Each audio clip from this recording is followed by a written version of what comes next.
Mas masarap yung ano, yung itlog ng pugo. Hindi po siya madaling lutuin.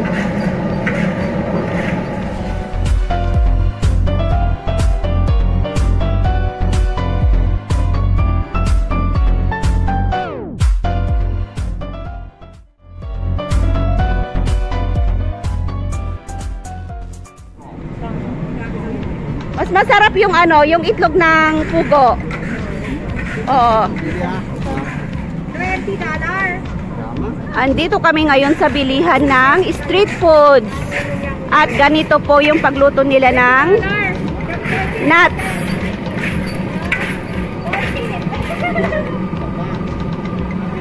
Yan, niluluto po nila dyan yung cheese nut. At masipag po siyang maghalo. Ito rin yung kamote.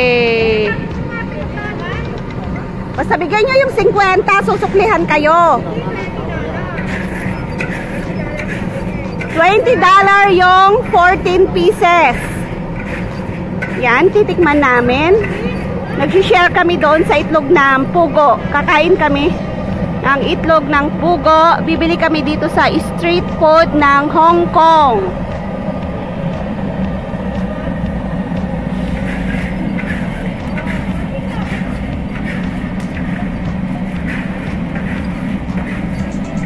Yan.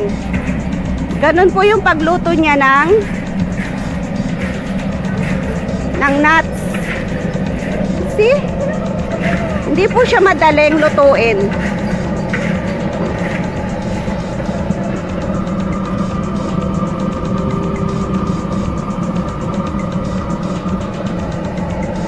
This is the way I cook the nuts.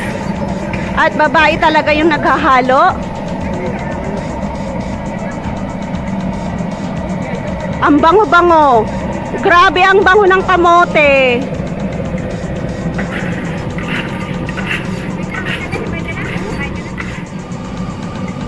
Andito kami sa street food. At ayan.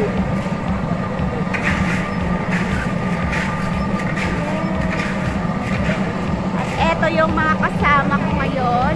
Yan, kumakain na sila. Bye muna guys at kakain kami ng itlog ng pugo.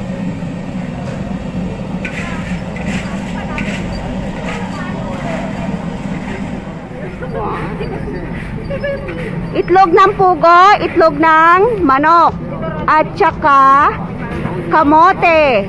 Ang benta nila dito sa street foods. Mga street food nila.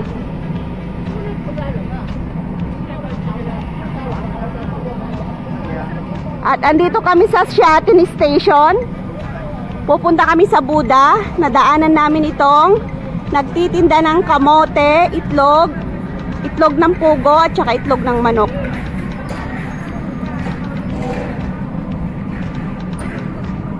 At eto yung way ng papunta ng Buda. At nag-stop kami dito sa bilihan. O si Lola gusto rin niyang bumili ng itlog ng pugo.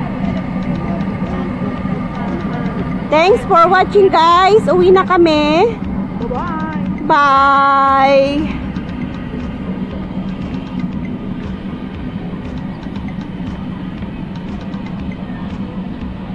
Bumayat si Helen. Oh, yeah. Kain tayo mga guys. Oh, itlog. Pugo. Talagang nakamas kami kasi pandemic po dito sa Hong Kong. At eto yung mga buta. Uy, pahinga.